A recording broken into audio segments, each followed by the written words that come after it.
Hi, N.A.R.C troopers. This is the holiday weekend. Yes, finally upon us, Independence Day 2021. And as part of the holiday weekend, I want to talk about independence for a little bit and that kind of thing. But before I get to that, let me just frame for you a little bit about what's going on in the news. July 4th, 2021. They were talking about how there's a lot of passenger bad behavior on airplanes. That's a thing where passengers are attacking each other and the people who work on the plane and are just behaving badly. An apartment building in Surfside, Florida collapsed. Multiple stories because it had not been maintained with the shifting sea levels and whatnot, and it just crumbled. And there's 124 people still missing as of today. There are cyber attacks. What I would prognosticate that is just the beginning, tip of the iceberg. I think we're going to see a lot of ransomware, a lot of cyber attacks, a lot of cyber terrorism on our infrastructure, all kinds of pretty awful stuff that deal with, our new wars are not going to be fought like the other wars. They're probably going to be like robot, drone, cyborg wars. And when actual combat like that is not appropriate, then they're just going to attack us with technology, because that's a surefire way to take somebody down. And really, isn't that what it's all about? Is like winning. And you don't have to use that. You don't have to use bullets to do that, right? This is the thing about the new world that we live in. It could be a lot of different things.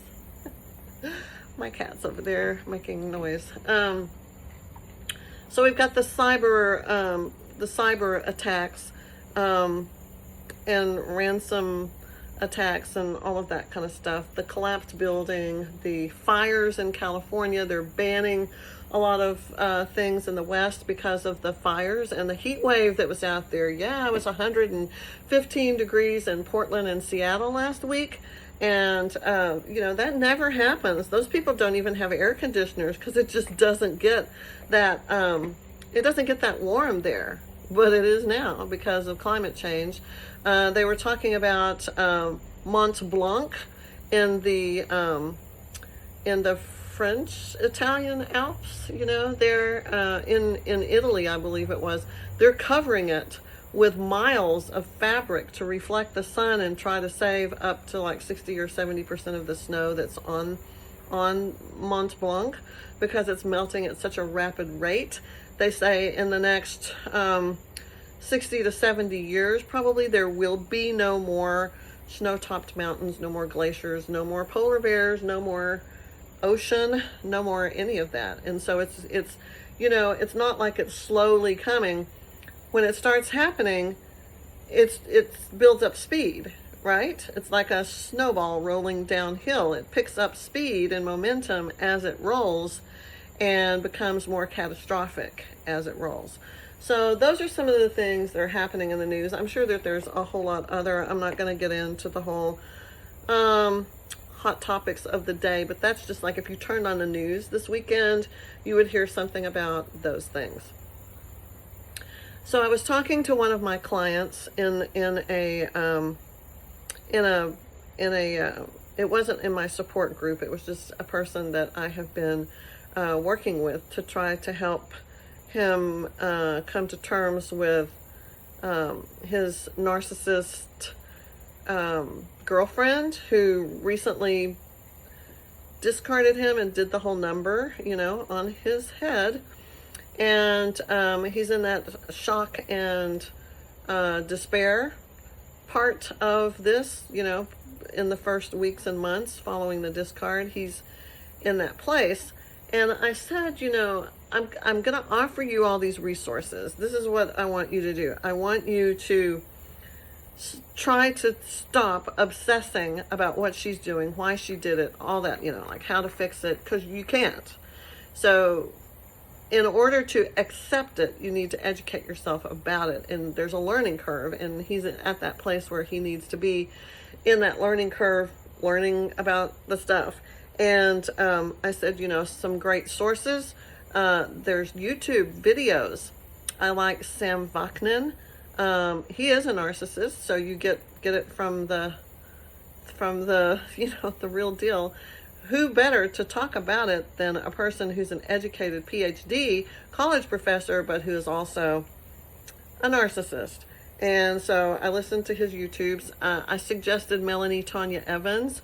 If you search for narcissistic abuse recovery programs, she pretty much pops up in the forefront, in front of everybody else. There's other YouTubers and programs offered by Kim Saeed.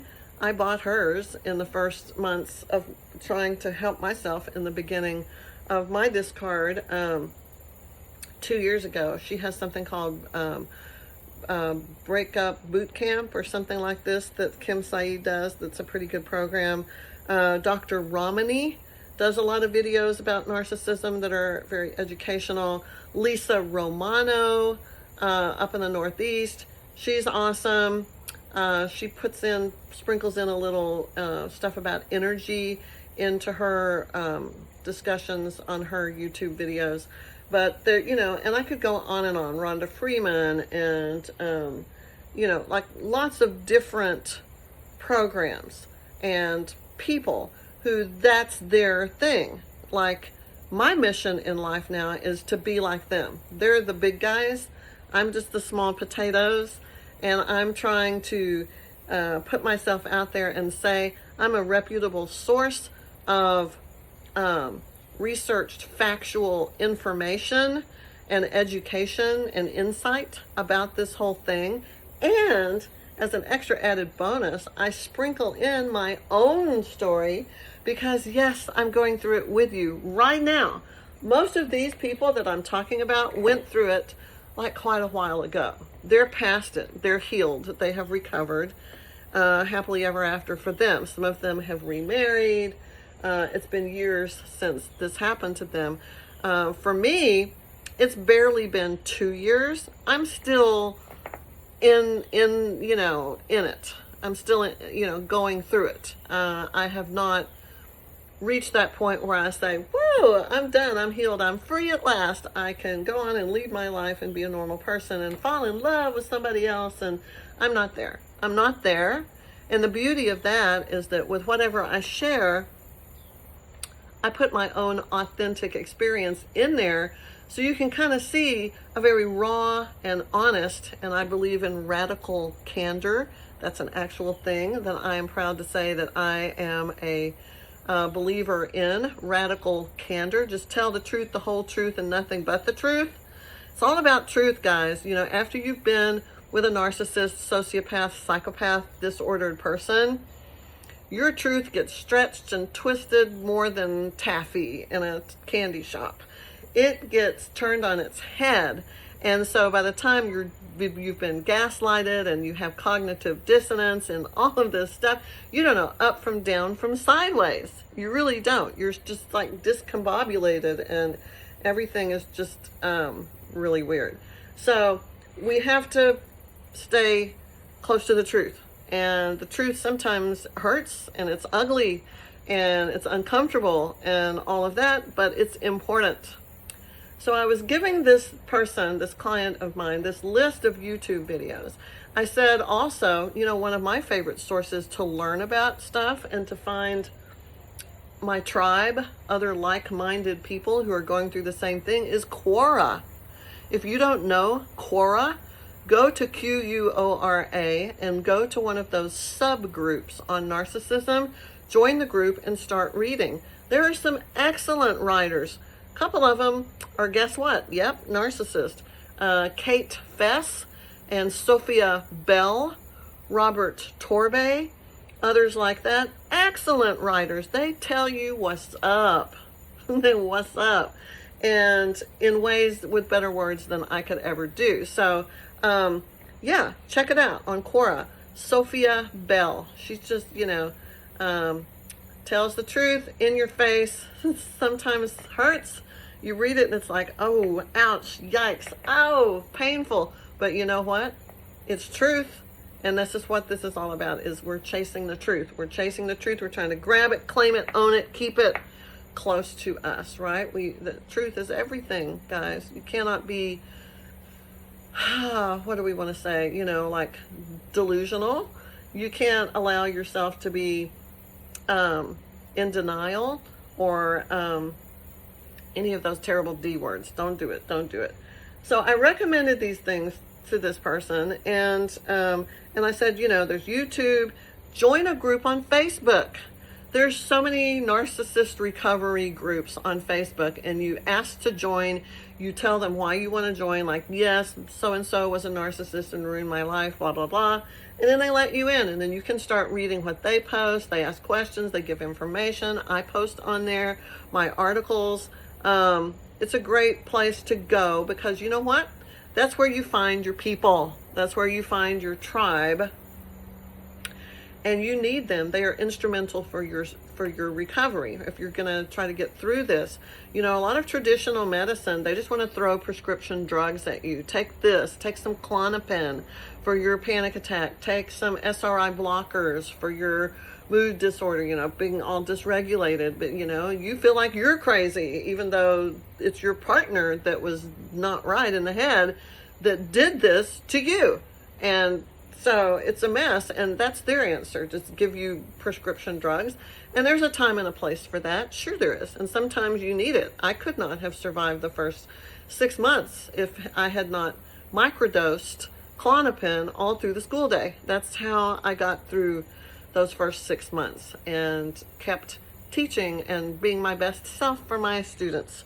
No way I could have done that without some help of some pharmaceutical assistance, because I couldn't. My brain was on meltdown mode, and I couldn't function. I was just, you know, it was almost complete adrenal fatigue.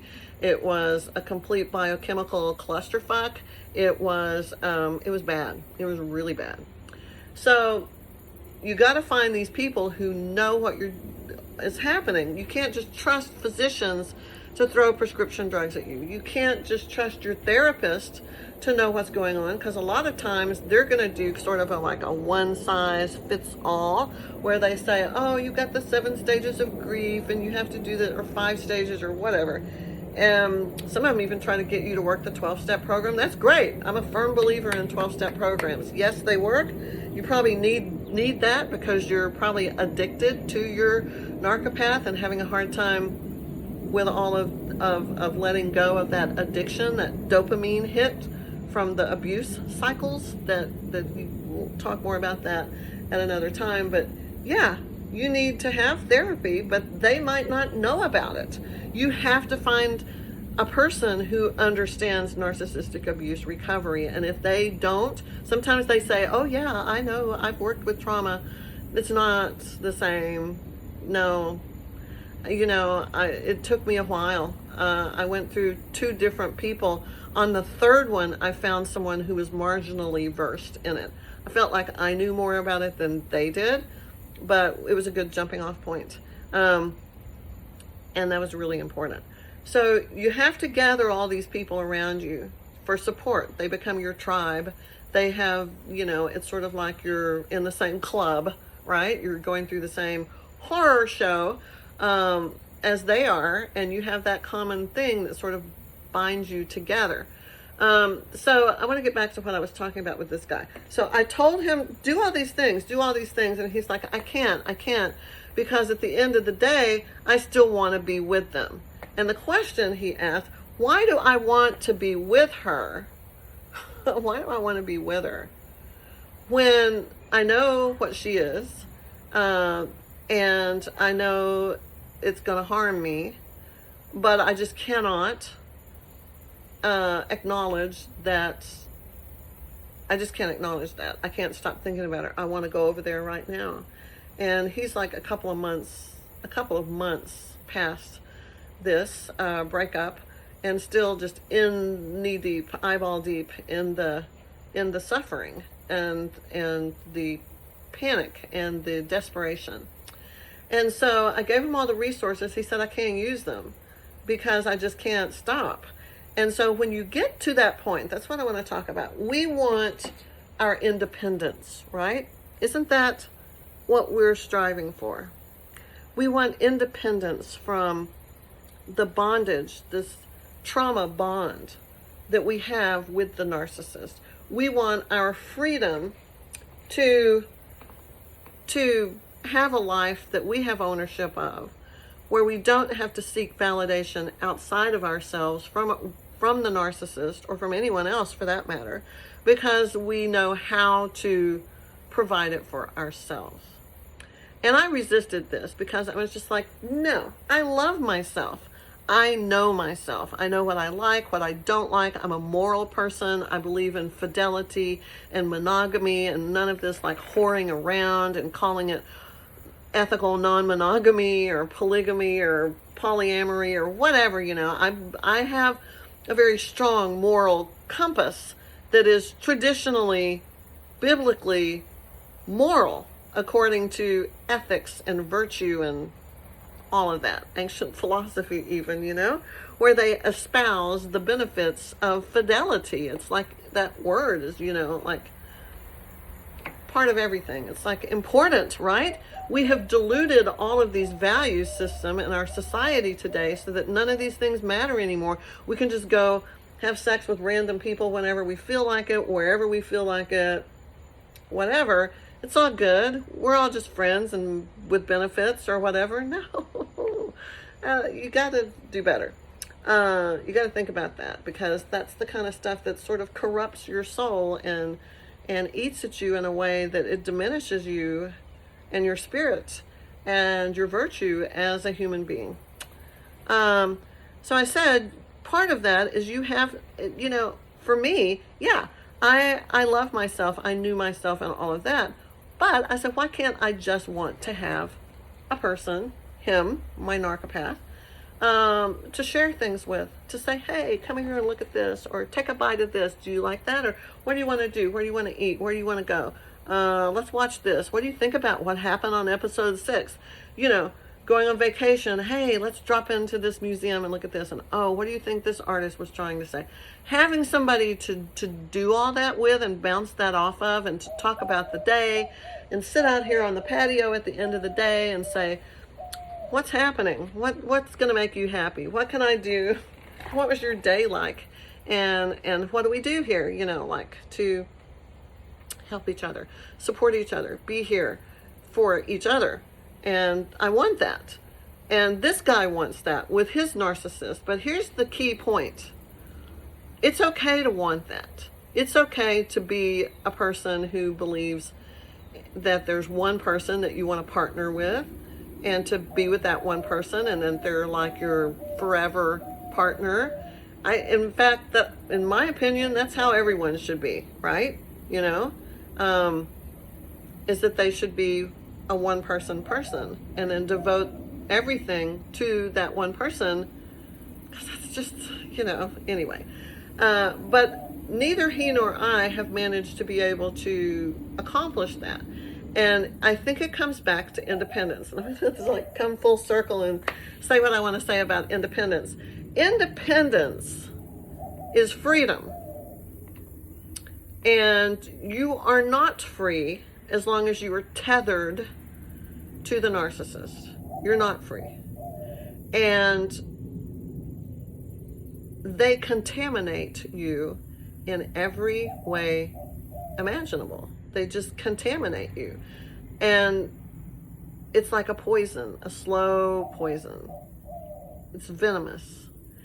And you gradually become weaker until you just die. Emotionally, spiritually, soulfully, maybe physically, or maybe they kill you. I don't know. It's going to end badly. But when all of this is happening, you're not free. So I think that the objective for us in recovery is to want independence from that relationship that held us down and force-fed us poison. Or maybe your narcissist wasn't the overt, angry, volatile, bullying overt kind. Maybe your narcissist was covert like mine was. And everything was so sweet and courteous and polite and adorable and perfect. And then underneath it, or the moment I turned my back, they did something absolutely, there was just atrocities, criminal things, betrayals, the magnitude of which I cannot say. Well, I could say, but I'm not going to say because it's too personal, and there are some limits of what I will share. Let's just say that even though to my face, as a partner, he's like the perfect husband 95% of the time. He's perfect. He's so sweet. So just perfect. But what he did in that other 5 or 10%, he should be in jail. It's like crimes worthy of death sentence. I mean, they're bad, really bad, and really worse than you could imagine. And how can that be? How can a person be that wonderful and then turn around and be the opposite of that? Be something just completely, So I think we have to remind ourselves, here's what helps me with my independence. And I'm going to stop talking because I feel like I have been having trouble getting to the point. What helps me the most in trying to achieve my independence from this very toxic, exploitative, opportunistic, damaging relationship, not just to me, but to everyone around me, suffered as well. And it's the same with you. Don't kid yourself. It's not just about you. When you're involved with these people that are sick, mentally ill, and they are just doing this song and dance on your heart, they're affecting people around you. And pain and trauma are contagious. And when you feel it, your family feels it, your children feel it, other people feel it, people who care about you feel it. It's not just you. You take down other people with you. So to have independence, I think we need to do this. We need to acknowledge the degree of harm that they do in our lives. Some of you are like, I don't care. I will pay that price. I will take that harm, that punishment, that pain, in order to get the good stuff, because the good stuff is so fucking good, right? Some of you are ready to make that bargain. Stop it. Stop it. You can't make that bargain because they're gonna leave sooner or later. And when they do, if you don't stand up now and stop it, if they're gone, if you don't put this down and leave it behind you in some way, then you're dragging those loved ones that care about you, you're dragging them through this with you. You're hurting them. They may never say that to you. You may not see it, but we're back to the truth thing. That is the truth. You're hurting them, and you have to stop. So even if you don't care if they hurt you, you're in it to win it, ride or die to the end, like I was. I didn't realize how much it destroyed every relationship in my life until it was too late. I did not realize how much it hurt other people until he was gone far enough away for me to see things objectively. So in order to have your independence, you have to look around you and acknowledge that you are causing pain to the people you care about by being either still in this relationship with this person, or after they're gone, being unable to move on from the relationship, okay? When you are so destroyed that you just can't, then everyone who cares about you has to go through that with you. You wonder why they back off and don't want to be part of it? It's too much for them. So that should be your motivator, to get it together. Make a list of all the really shitty things, violations, betrayals, lies, mistreatments, abuse, that your narcissist committed against you and your family, and post that list on your mirror in the bathroom, on the refrigerator door, in your car, on the dashboard, beside your bed. Post it. Look at it. Force yourself to see the harm that they caused, the pain and suffering that they are responsible for.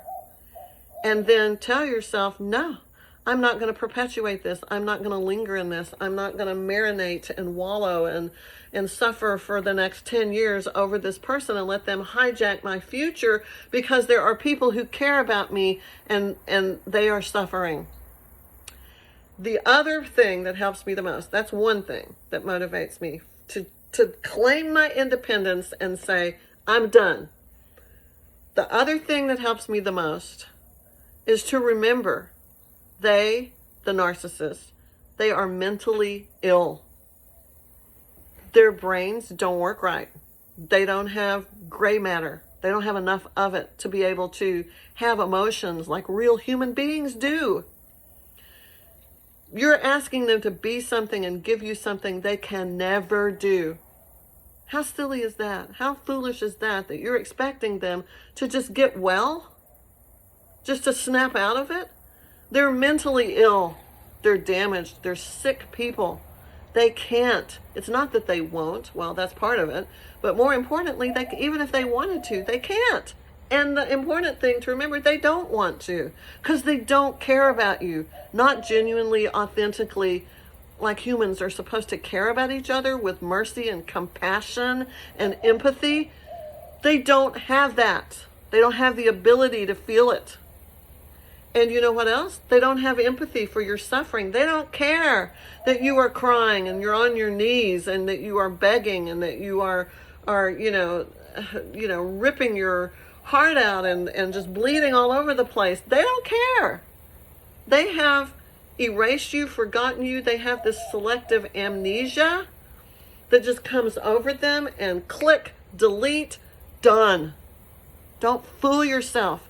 They aren't thinking about you. Sophia Bell said something on Quora the other day. My cat has got her butt in the way. Sophia Bell said something the other day. She said, while you're thinking, does he miss me? Does he think about me? Should I be following him and stalking his new supply, my new replacement? The answer is no, no, no, no, no. He doesn't think about you. No, stop stalking and stop calling and stop texting and stop. Because he's probably just showing it to her and they're laughing about it. And then while you're boo-hooing, they're having sex marathons all over the house all day long. Remember that stage? Back during the infatuation, idealization stage of the narcissistic cycle of abuse. You thought everything was like rainbows and puffies and fireworks. Talk about some 4th of July fireworks. Man, oh man. They're doing that with somebody else and they are not thinking about you, And even if you don't have any self-respect or any dignity in you left, you don't have any pride left in you, and you're willing to wallow and crawl on your hands and knees through glass, through the flames of hell to get to them and do whatever thing you think you're going to try to do, it's not going to work.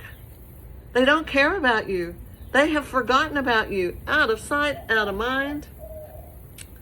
There are many complicated reasons why that happens. We're not going to get into it. But I just want to say, those two things, when I think about my independence and I think about what do I need to do to have some peace, to be free, to start living my life post-narcissistic abuse without being ruled by or bound to this person any longer, those are the two things. In reverse order, number one, they are mentally ill, incapable. They cannot give you what you need. They cannot be a normal person with normal feelings. They can't do it. They have like irregular brain damage. They have things wrong with them. They are mentally ill. They're sick. They can't do it. You're like trying to get blood out of a turnip. You're trying to get wine out of a rock. you're trying to get something that is just not ever, ever, never, ever gonna happen. And all that stuff that you thought was so real and so perfect and wonderful, it wasn't real. It wasn't real. I'm so sorry. It wasn't. That's rough. And then number 2, think of all the crappy things they did and think about how much it's still hurting the people who care about you to see you so destroyed by this. You got to get over it for them. Make that list of how he hurt them, how he hurt you, and read it as many times a day as you need to, and then shift and pivot your attention to those people who need you. There are people in your life around you, your children, maybe your family, maybe your best friends. Shift your attention to them. They need you. You need them. And there's not space for that sick person in your life causing you pain. It will take away every relationship in your life. And in the end, you will be totally alone with nothing and no one. Because that narcissist, it's impossible that they're going to ever come back and magically be like they were when everything was all perfect. No, it's not going to happen. So those 2 things, guys, the bad list of the harm they cause, focus on your loved ones, not the narcissist. Make the list. And number 2, what was number 2? Number 2 is probably, the worst thing to say. They're mentally ill. They can't. They just can't. All right. So, yeah, that's it for today. And I wish y'all all a happy 4th of July. I'm going to go binge watch some Netflix. I recommend, what am I watching this summer? I'm watching Lucifer, Sweet Tooth, Manifest, a couple of other shows. Those are the 3 I've tried to binge watch all the way through. I finished Lucifer. Very much fun. Very campy. Silly soap opera devil, angel, kind of weird, just fun. And kind of like Buffy the Vampire Slayer. Remember that from the 90s? And yeah, the other 2 are pretty good. Find a show. Make yourself a quarantini. Remember the quarantinis? It's not over yet. It may be coming back, so you better get a new recipe for those. Knock on wood. Hopefully that's not going to happen, right? Everybody's going to be safe, and this will be over soon. Fingers crossed. Okay, so be happy, be well. Try not to get up in everybody's face, and if you have fireworks in your area, enjoy. I miss them. They're a trigger for me. I can't see them. Yeah, long story, but I can't see fireworks. Maybe Christmas, I'll go to Disney World and see them if I can just get past that last little hump in my recovery, over that last little wall. That's my goal, that I can be together enough to watch the fireworks. All right, see y'all soon. Love you. Bye.